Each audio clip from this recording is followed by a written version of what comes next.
Are you ready for the word? Praise God. So, a few days from now, we are going to celebrate the Holy Week. Amen? Ilang araw na lang. At sa Pilipinas, I'm sure, busy na sa mga daan. Busy na yung mga kababayan natin sa paghahanda sa Holy Week. Yung iba hindi na natutulog. Dahil syempre, yung tradisyon na ginagawa sa Pilipinas, praise the Lord. So dito, every day, meron tayong naririnig na parang kapareha ng sa atin. Amen. Every day, every 3 hours po ba yun? Ilang araw na lang, we will commemorate the death, the burial, and the resurrection of our Lord Jesus Christ. And that is one of the best things, best history, or the best things that had happened in history. Because on that day, the Lord God has demonstrated His great love for us. When He sent forth His Son to die on the cross, to suffer for all of our sins. Hallelujah. Dito ipinakita ng Diyos kung gaano niya tayo kamahal. Amen? Na dumating sa punto na hindi niya na kayang tingnan yung kanyang anak. Tinalikuran ng Diyos Ama ang kanyang anak. He have forsaken His Son. Alam niyo, kapag nakikita ko yung mga anak ko na nagkakasakit, napakahirap tanggapin. Napakahirap tingnan na yung mga anak natin nagkakasakit. How much more yung makikita mo yung anak mo na pinaparusahan, nilalatigo, at pagkatapos ay ipapako doon sa krus. Isang napaka-brutal na kamatayan yung nangyari sa ating Panginoon. That's how God demonstrated His great love for humanity. Amen? Amen? Pero sa iba, history lang yon. Sa iba, they don't experience the power of that story. Yung impact, yung privilege ng kamatayan ni Jesus sa iba, hindi nila na-experience yon. Why? Simply because of ignorance. Simply because they don't know what are the major results. Ano yung bunga nito para sa atin? So today, we are going to talk about 4 major results of the demonstration of God's great love for humanity. So our title for today is Because of God's Great Love. Everybody say, because of God's great love. Praise the Lord. Ito po yung title natin. So if you have your Bible, please turn your Bible in Ephesians chapter 2, verse 4 to 7. From these passages, we can see the 4 major results of the demonstration of God's great love for each and every one of us. Praise the Lord. Sabi dyan, but God, who is rich in mercy, because of His great love with which He loved us, even when we were dead in trespasses, made us alive together with Christ. By grace you have been saved, and raised us up together, and made us sit together in the heavenly places in Christ Jesus, that in the ages to come He might show the exceeding riches of His grace in His kindness toward us in Christ Jesus. Praise the Lord. Let's pray. Let's bow our heads. Hallelujah. Father, may you continue, Lord God, to reveal to each and every one of us the power of your death. And may we experience, Father God, the result of the demonstration of your great love for each and every one. Lord, may you open the eyes of our understanding, and may we receive, Lord God, the nuggets of blessings, Father God, from your words in the name of Jesus. Thank you so much for all the things that you're going to do today in the mighty name of Jesus. Amen and amen and amen. So, today, we will see from these passages the 4 major results. Great result. I know there are lots of results o yung maraming mga privileges and benefits sa kamatayan ng ating Panginoon. But here in these passages, we will see yung pinaka-major. I think these are the major blessings that we have received sa kamatayan ng ating Panginoon. Amen. So, are we ready to receive it right now? So, because of God's great love, the first and foremost na result nito para sa atin, hindi yung kamatayan ni Jesus, hindi ito istorya lang na nangyari. Hindi ito basta na lamang na namatay si Jesus and then tapos na ipinakita lang ni Lord sa atin yung kanyang pagmamahal. So ano yung ibinunga nito para sa iyo at para sa akin? Una, praise God, ang sabi ng Ephesians chapter 2 verse 4 to 5, But God, who is rich in mercy, because of His great love with which He loved us, verse 5 sabi doon, even when we were dead in trespasses, made us alive together with Christ.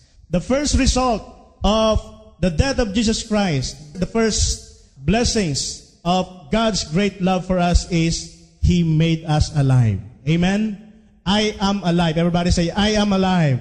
We are made alive when we receive the Lord Jesus Christ. Amen. Ang tingin ng Panginoon sa mga taong hindi nakakilala sa Kanya, mga taong namumuhay sa kasalanan, they are dead. Amen? When Adam and Eve sinned or disobeyed the Lord, sabi ng Lord, do not eat the fruit of the tree because kahit hipuin mo man yun o kainin, you will surely die. Pero nabuhay pa si Adam at saka si Eve ng more than 900 years. Napakahaba pa ng taon ng kanilang ng existence nila sa mundo. Ano yung namatay? Masasabi ba natin na sinungaling si Lord ng time na yon? No. Ang sabi doon, yung spirito na kumukonekta sa Diyos. We cannot connect to God without our spirit. Amen? That's why the Lord said, who will worship the Father? Those who will worship the Father will worship Him in spirit and in truth. Many people are dead in their spirit. Paano nabubuhay ang ating spirito? Once na tinanggap natin si Jesus sa ating mga puso. Doon nagsisimulang magkaroon ng buhay ang ating spirito. Amen? That's why sabi ni Jesus din sa Matthew chapter 8 verse 21 to 22, then another of His disciples said to Him, Lord, let me first go and bury my father. But Jesus said to him, follow me and let the dead bury their own dead. So ang tingin ng Panginoon sa mga tao, hindi lahat ay buhay. Yung lamang may relationship kay Jesus ang tinatawag na buhay. Amen? Yung mga taong namumuhay sa kasalanan, yung mga taong walang relationship kay Jesus, ang tingin ni Jesus doon, they are considered as dead. Amen? Because of their spiritual death. Amen? So, hindi lahat na nakikita nyo naglalakad dyan ay buhay sa paningin ng Diyos. They are what we call the living dead. And we are, praise God, we are blessed. Why? Because in the eyes of the Lord, we are made alive through Christ Jesus. Aren't you glad with that? Praise God. Dahil ang Diyos, kapag gusto nating sumamba sa Panginoon, we cannot connect to Him in our flesh. We can connect with the Spirit. Because God is Spirit. So we must be alive in Spirit first before we can connect with the Spirit. Amen? The flesh can connect with the flesh, but the Spirit can connect with the Spirit. Kaya ang sabi ng Lord, you must be born again. Sabi ng Lord kay Nicodemus, because Nicodemus did not understand yung sinasabi ni Jesus kung paano siya sasamba sa Panginoon. So sabi ni Lord, you must be born again. Your spirit must be born again. Amen? Your spirit must be alive. Kailangang ipanganak yung spirito mo para makakonekta ka sa Diyos, para maka-enter ka doon sa presensya ng Panginoon. We cannot enter the presence of God unless our spirit is alive. But praise God, hallelujah, because of the death of Jesus Christ, when we receive Him, when we believe on His death, when we receive Jesus Christ in our hearts, yung spirito natin, binuhay ng Panginoon. Kaya, iyon yung isa sa pinaka-great result. Because of God's great love, I am alive today. Amen? Tingnan mo muna yung katabi mo. Buhay ba siya? Alive na alive ba siya? Praise God. We are alive in Christ. You know, mga kapatid, merong tinatawag na natural death at saka spiritual death.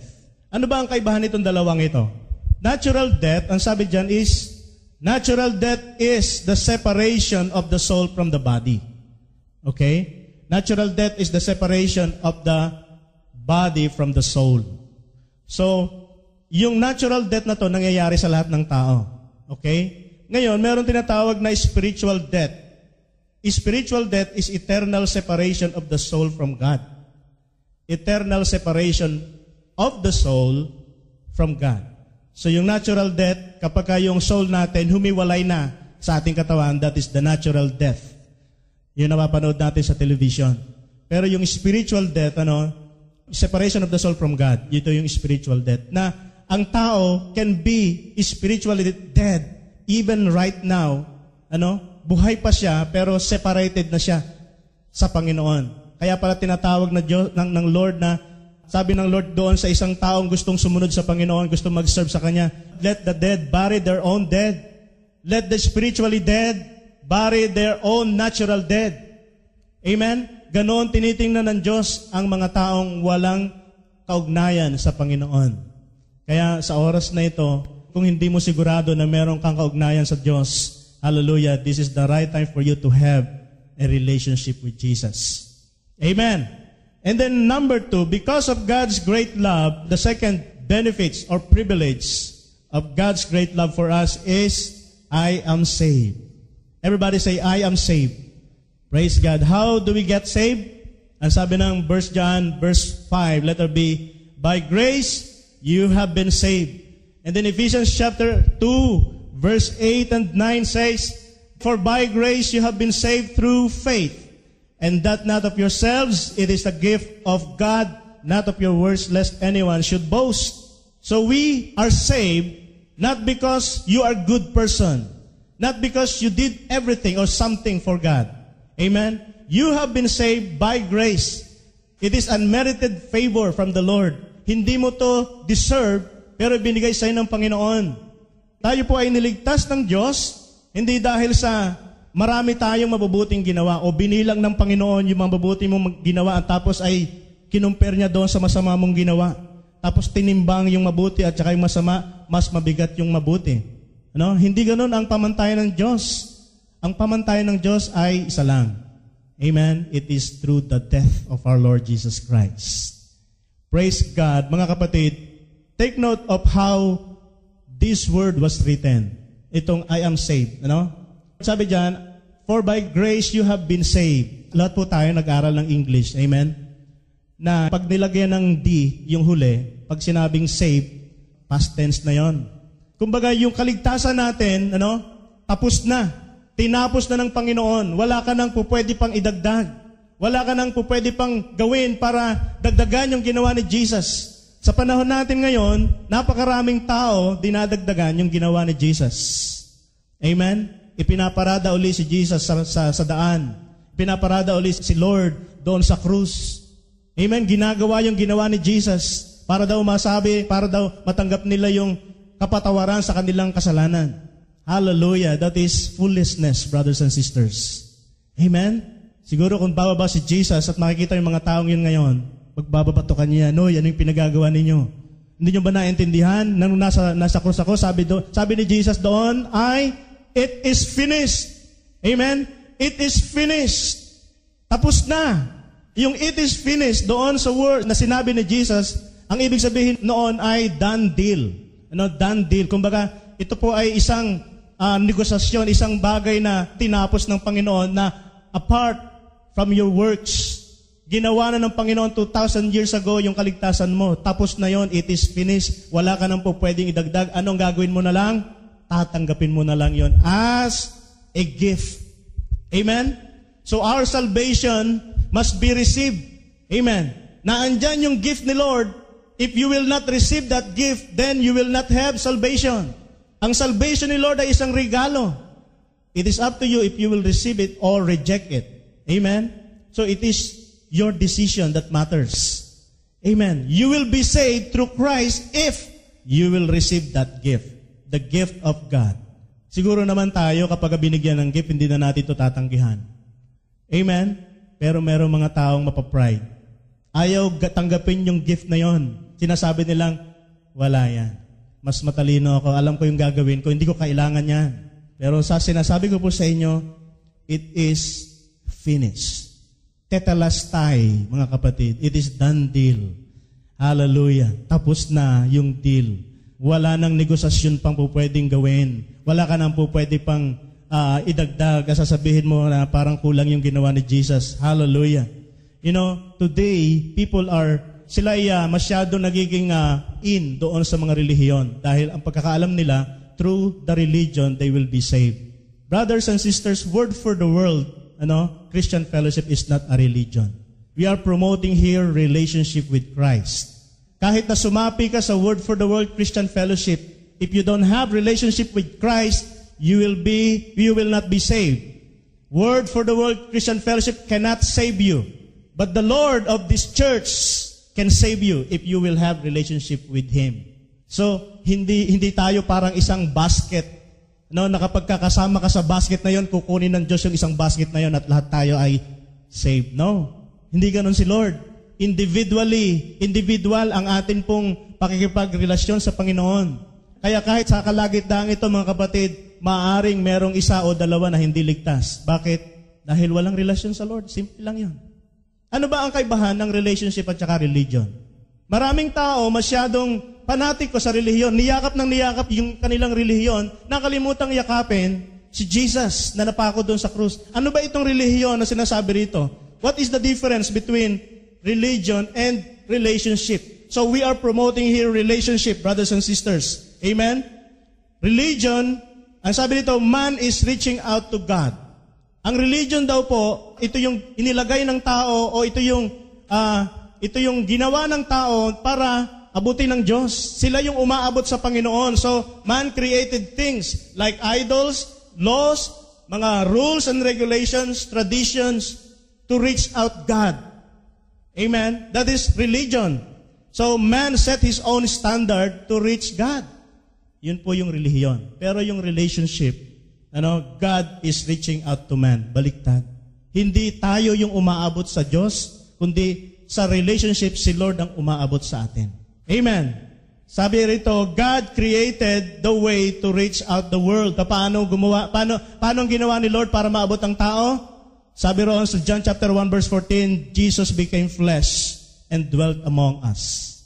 Nagkatawang tao si Jesus. That's the way of God para abutin yung tao. He sent forth His Son to die for us. That is God's way on how He could reach the humanity. Kaya yung relationship natin doon sa isinend ng God the Father, si Jesus Christ, napaka-importante to be saved. Hallelujah. Brothers and sisters, ang relihiyon maaaring mabuti para sa iba o para sa mga tao mabuti yan dahil it will teach us morals, good morals, but it cannot save.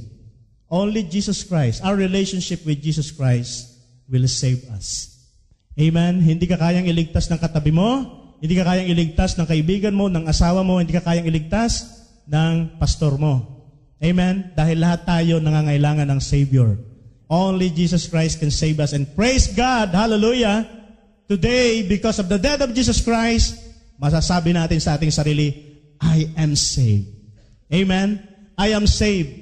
Kaya yung iba hindi nila masigurado kung sila ay ligtas kasi wala silang relationship kay Jesus. Maraming tao tanungin mo, nakakasiguro ka ba ng kaligtasan mo? Ano yung sasagot? Ay Brad, wala nakakasiguro niyan. Malalaman mo lang yan kapag ka namatay ka na. No, hindi po totoo yon. Bakit? Ang sabi diyan, basahin natin uli, for by grace, you have been saved. Doon sa John chapter 3 verse 16, alam natin itong verse na to. For God so loved the world that He gave His only begotten Son, that those who believe in Him, those who believe in Him will not perish, but have eternal life. Meron pa ba tayo dadagdag doon sa verse na yon? Wala na. Amen? Sinabi na ng Panginoon, if you will believe in Him, you will have eternal life. That's it. You are saved. Masaya po ba tayo doon? Praise God. Kasi minsan, meron po akong kausap, pinag-uusapan namin yung tungkol sa kaligtasan. Itong taong to, mabuting tao, pero nung tanongin ko siya, Brad, sa kabila ng kabutihan mo, sa kabila ng mga ginagawa mo, nakakasiguro ka ba ng kaligtasan? Matalinong tao itong kausap ko na, kasi ang paniniwala niya, alam niyo yung parang hindi siya extreme to extreme. Basta nandun lang daw siya sa gitna, na hindi siya naniniwala na may Diyos, hindi rin siya naniniwala na walang Diyos. Basta nandun siya sa gitna. Paano yun? So, ang hirap. Sabi ko sa kanya, isa lang tanong gusto kong malaman para sa'yo. Sa kabila ng karunungan mo, pag namatay ka ngayon, saan ka pupunta? Kahit hindi mo paniwalaan na may impyerno o wala, ayan. Kasi maraming tao, wala daw impyerno. Ang impyerno daw, itong lupa, inaandito na raw. Kaya kapag lumabas ka dyan sa labas, parang impyerno na yan. Yung, lalo na kapag ka-summer. Amen? Parang impyerno. So, mas mainit daw doon sa impyernong bago. So, sabi ko sa kanya, sa tingin mo, kapag kinuha ka ni Lord ngayon, o kapag binawian ka ng buhay, meron ka bang alam na destinasyon? Sabi niya, wala na. Basta ganun lang. Pag namatay ako, tapos na lahat. Hallelujah. So, kung titingnan natin, ang salita ng Panginoon nagsasabi na kapag namatay tayo, meron pang isang buhay, meron pang kabilang buhay. At ngayon pa lang, mga kapatid, sa buhay na ito, we can be assured of our salvation. Amen? You will be sure of your destiny. It's up to you kung maniniwala ka o hindi. Pero ang sinasabi ng Panginoon, it's all depend on your decision. Decision na ano? Decision na tanggapin at paniwalaan yung ginawa ni Jesus doon sa krus. Romans chapter 10 verse 9, ano sabi doon? If you will confess with your mouth that Jesus Christ is Lord and believe in your heart that God has raised Him from the dead, you will be saved. Amen? Maliligtas ka kapag ka pinaniwalaan mo at ikinumpisal mo na si Jesus Christ ay Panginoon mo. Yung complicated things noong Old Testament, pinasimple ng Diyos sa New Testament para kahit na yung walang pinag-aralan, kahit na yung bata, pwedeng maligtas. Amen? Hindi na kailangan pang explain ng napakahaba, ng napakalalim, kundi basta sinabi ni Lord, if you will confess with your mouth that Jesus Christ is Lord and believe in your heart that God has raised Him from the dead, you will be saved. As simple as that. Because salvation is a gift from the Lord. Tatanggapin mo na lang. Kapag tinanggap mo, then you will be saved. Kapag nireject mo, then you will be forever tormented. Amen.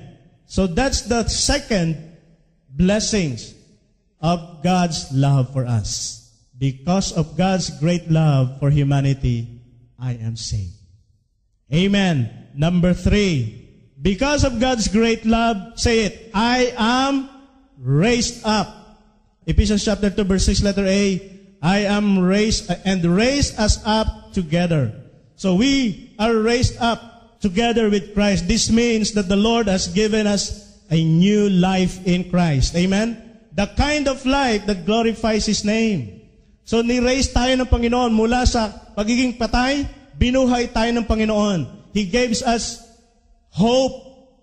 Praise God. From being useless, we became useful now. Ni-raise tayo ng Panginoon, binuhay tayong muli. Mula sa kamatayan, mula sa pagkakalugmok natin sa kasalanan, binuhay tayo ng Panginoon, binigyan ng panibagong pag-asa. Mula sa pagiging useless, naging useful tayo. Mula sa pagiging hopeless, naging hopeful tayo. Mula sa pagiging pessimistic, naging optimistic. Amen? Mula sa pagiging negatibo, naging positive ang buhay natin. Mula sa kawalan, binigyan tayo ng Panginoon ng pag-asa from being nobody to somebody. He raised us up. Mula sa pagiging patay sa kasalanan, binuhay tayo ng Panginoon. Hallelujah. So, lahat ng mga bagay na nawala sa atin, God restored us. Ibinalik ng Panginoon. Ang sabi ng John chapter 10 verse 10, the thief cometh not but to steal, to kill, and to destroy. Hallelujah. But Jesus Christ said, I have come that they may have life and have it more abundantly. That is how God raised us up from being devastated mula sa lugar, sa posisyon na ninakawan at pinatay. Ang sabi ni Jesus, I have come that you may have life and have it more abundantly. God raised us up mula sa putikan. Hindi nala tayo ng Panginoon doon sa kanyang piling. We are chosen. Sabi ng 1 Peter chapter 2 verse 9, we are now a chosen generation. Amen? We became a royal priesthood, a holy nation, a peculiar people. Mula sa kawalan, mula sa pagiging isang basahan, ni-restore tayo ng Panginoon at ginawang isang bagong nilalang. Amen?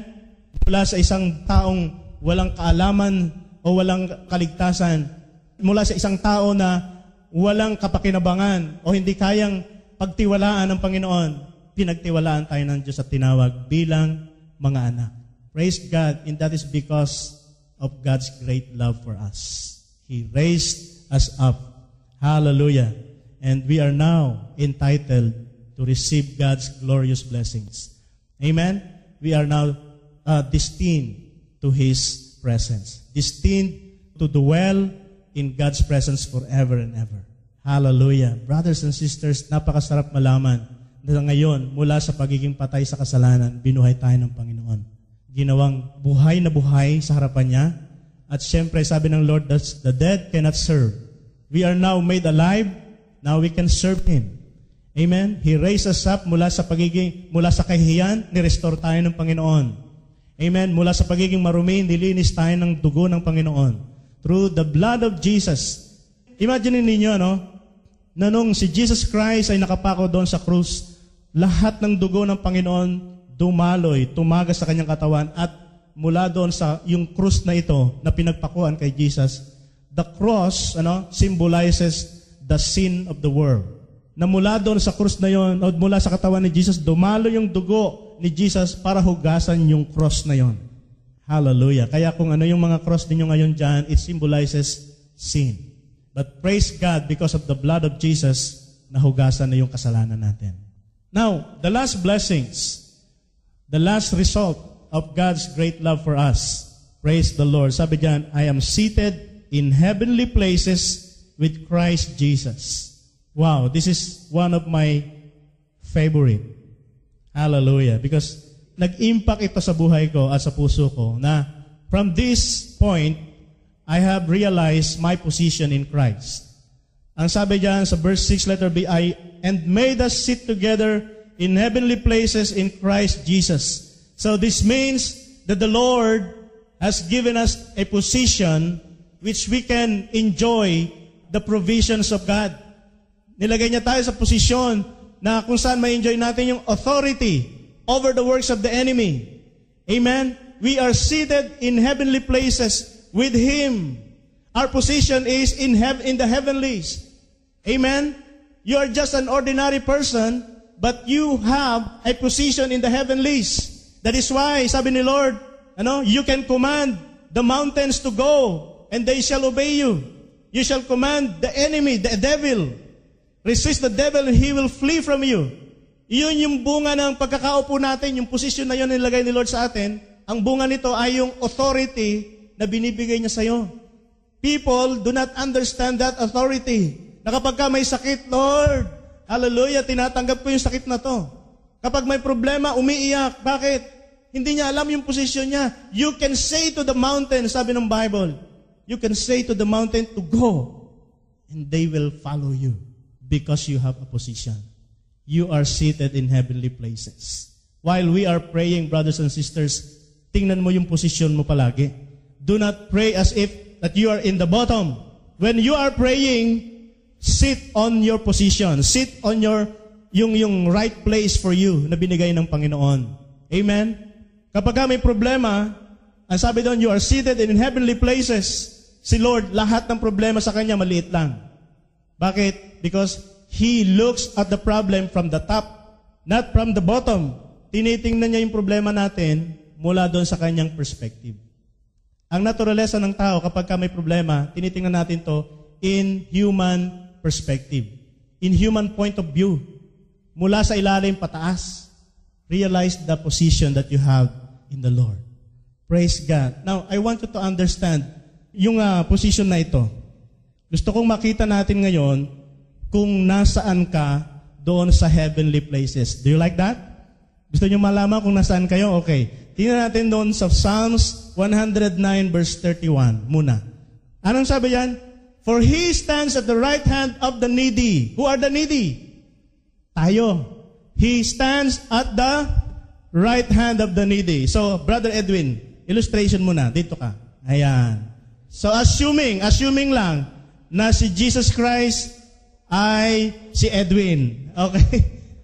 Ang sabi doon, He stands at the right hand of the needy. So, I am the needy.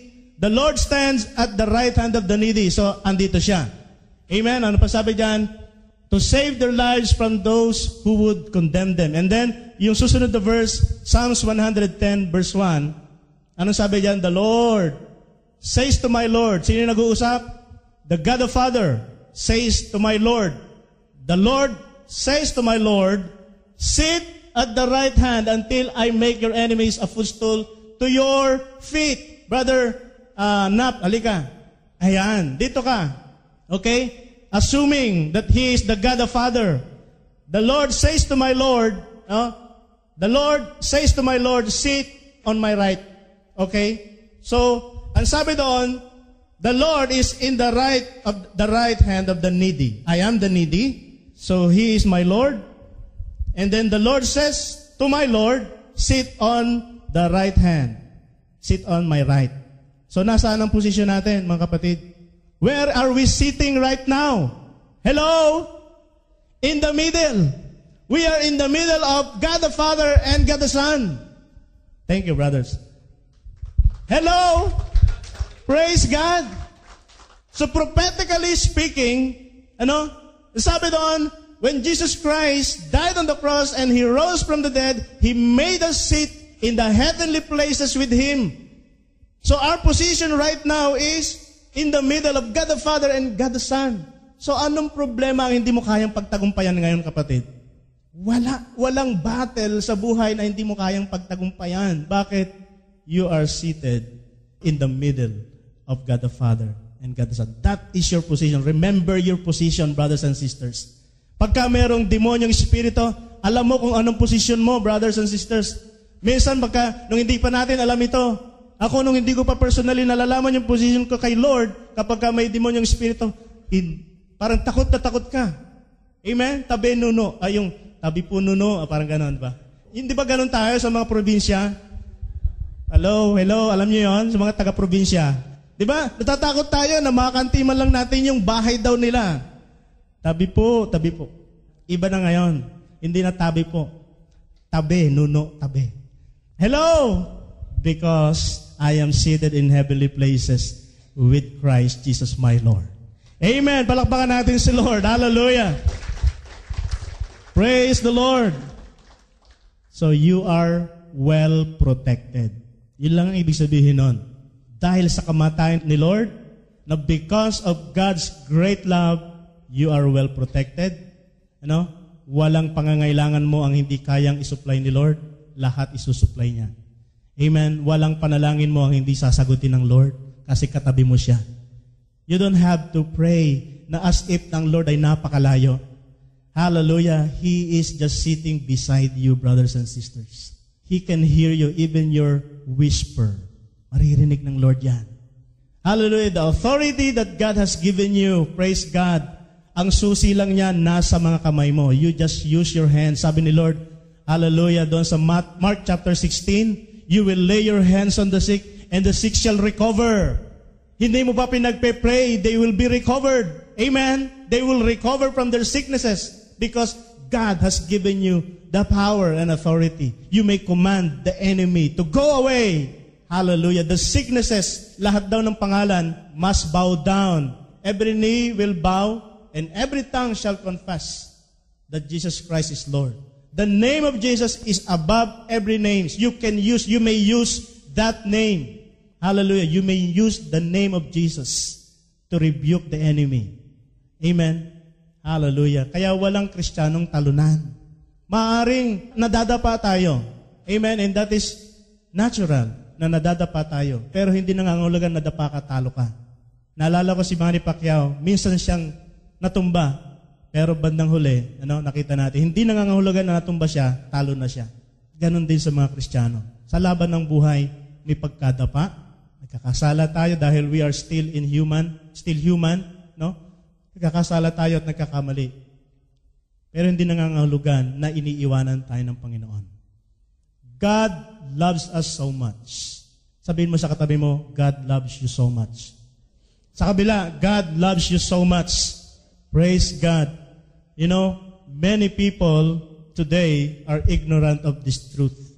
They missed out the tremendous blessings of the death of Jesus Christ. Itong Holy Week na to, hallelujah, marami na namang tao, sa halip na maging matuwid sa harapan ng Diyos, ay lalong nagkakasala sa kanilang ginagawa. Amen. Sa halip na maging maranasan nila yung pagpapala ng Panginoon, ang kanilang naranasan ay yung curse ng Panginoon. Today, brothers and sisters, all we have to do is just receive what God has prepared for us. Receive those blessings. Receive the result of God's great love for you and me. And enjoy all the provisions na binibigay sa atin ng Panginoon. Amen. So, mga kapatid, tandaan po natin yung apat na yon. Remember those results of God's great love for us. Una, I am alive. Pangalawa, I am saved. Sabihin po natin na malakas. Una, I am alive. Pangalawa, I am saved. Number 3, I am raised up, and then I am seated in heavenly places with Christ Jesus my Lord. Hallelujah. Palakpakan natin si Lord. Praise God. Let us all rise. Praise be the name of Jesus. Praise be the name of Jesus. Hallelujah. Hallelujah.